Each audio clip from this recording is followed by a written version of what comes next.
ঝুরু মিয়ার মনে একটা সন্দেহ হয়, তার কি ডাক্তারের কাছে যাওয়া উচিত। সে একদিন একজন মনোরোগ বিশেষজ্ঞের কাছে গেল।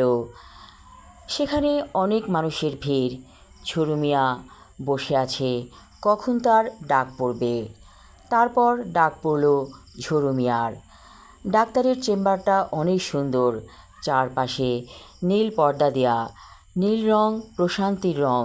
সেই রুমে প্রবেশ করে ঝুরু মিয়ার মনটা প্রশান্তিতে ভরে গেল।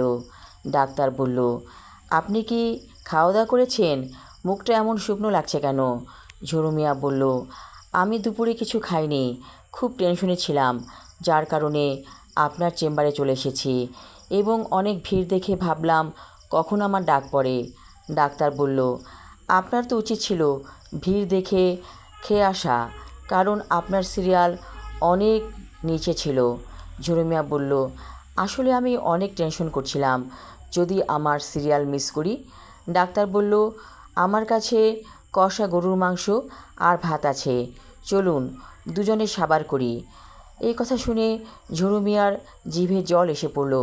ডাক্তার তো দারুণ মানুষ, তাকে খাওয়ার জন্য অফার করছে। ঝুরু মিয়া বলল, খাওয়া যায়, গরুর মাংস অনেক দিন খাই না।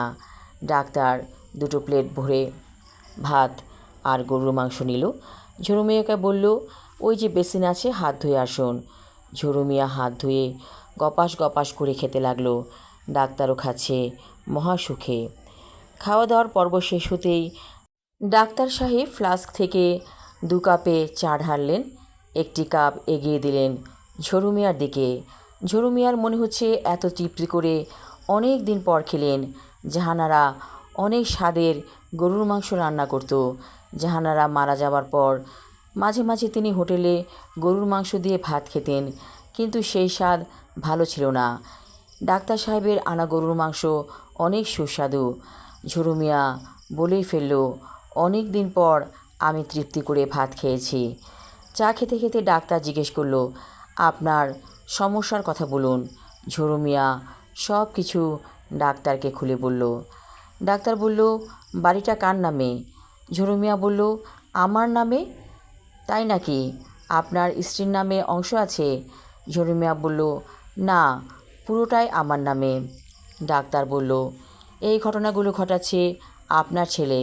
একসময় সে আপনাকে পাগল প্রমাণিত করবে, তারপর বাড়িঘর নিজের নামে লিখে নেবে।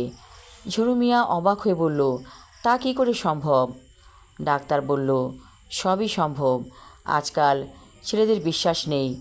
সন্তানেরা অনেক নিষ্ঠুর, তারা বাবা মাকে বোঝা মনে করে। আপনার ছেলে চাইছে এখনই আপনি তাকে বাড়িটা লিখে দিন। ঝুরু মিয়া বলল, আমার এই বাড়িটাই শেষ সম্বল, তাহলে আমি কি করে বাঁচব?